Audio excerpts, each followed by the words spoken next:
Enron and the actions of its top executives are the epitome of greed in corporate America. The Houston-based energy trading company was formed in 1985 and continued to grow exponentially until its fall in 2001. In these 16 years, it was able to expand its assets from $10 to $65 million by using not only unethical but also illegal tactics. A major part of how they got away with this is a bookkeeping method known as mark-to-market accounting. This allows the company to record its assets for predicted future values. In the case of a company trading energy and natural gas, this meant they could essentially make numbers up and record them as profits with little way for anyone to prove them wrong.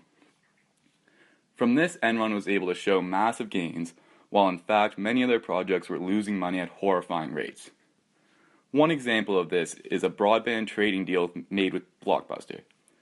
As initial tests were appearing bleak, Blockbuster backed out, rendering the project an utter failure.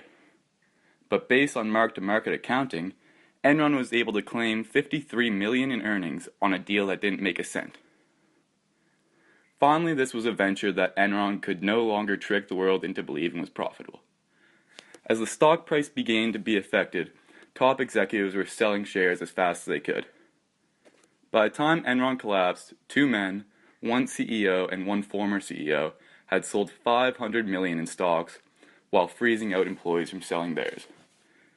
This was especially unethical based on how the company encouraged workers to reinvest their savings in the stock. Some employees nearing retirement lost hundreds of thousands while executives reaped the rewards. Enron deliberately created imaginary power outages and shortages in order to increase their profit.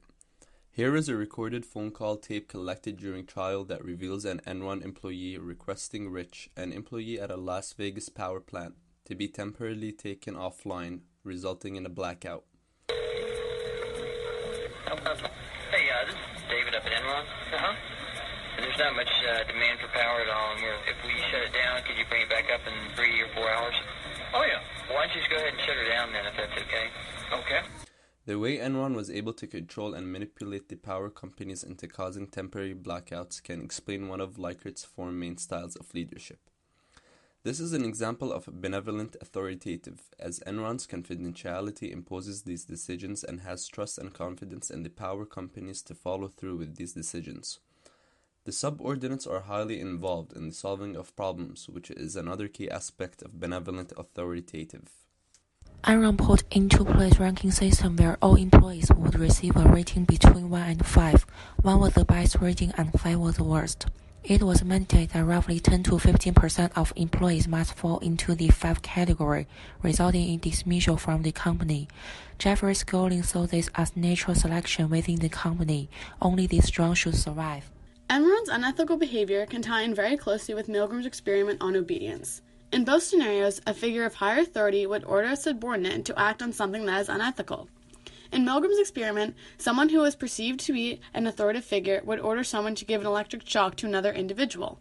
This continued until some individuals would question their doing but would still obey the authoritative figure. For Enron, the senior executives, including Skilling, Lay, and Duncan, would order subordinates to act unethically. These orders include the unnecessary power or outages and convincing the auditors to ignore their questionable financial statements. Milgram's experiment was used to study obedience and concluded that most people will do as they are told. Enron's scandal included several scenarios that can back up and relate to Milgram's conclusions. In order to increase the likelihood of more ethical behavior, we would suggest that the relationship between the auditors at Arthur Andersen remain strictly professional.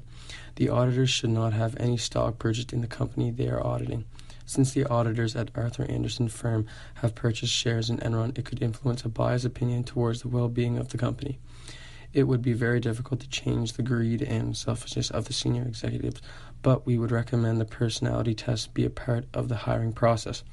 Fastow should not have been received an exemption from Enron's code of conduct in order to create 2 fake companies. We would highly suggest that exemptions from any company's code of ethics not be an option. The option to exempt these rules can cause major problems, as can be seen in Enron's case.